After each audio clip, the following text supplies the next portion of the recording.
বন্ধুরা ফাইনালি নিয়ে পড়ছি সরস্বতী পূজা পার্ট 2 ব্লগ নিয়ে আসলে তোমরা তো পার্ট 1 তে আমি কইছিলাম যে আমি দুপুরবেলা বাইরে ছিলাম, তো তোমরা দেখতে পারবা পার্ট 2 ব্লগে যে আমি কই কই গেছি কি করছি।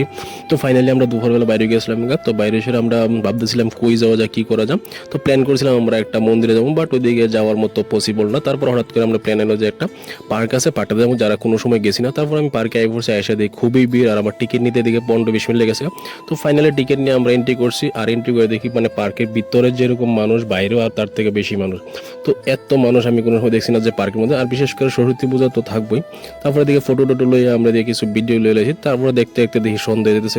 তারপর তাড়াতাড়ি এবারে আমরা একটু টিফিন করে আসি, টিফিন করে আমরা আবার আমরা বাড়ির পথে রওনা দিলে আসি। তারপর বন্ধুরা আমরা খিদে লাগছিল, আমরা গেছিলাম একটা রেস্টুরেন্টে, তো এখানে গিয়ে আমরা খাওয়া দাওয়া করে লাইছি। তো বন্ধুরা আমরা আজকে দিনটা এইভাবেই কাটলো, খুবই ভালো করছে। তোমরা কিরকম কাটছে আমার কমেন্টে জানাও।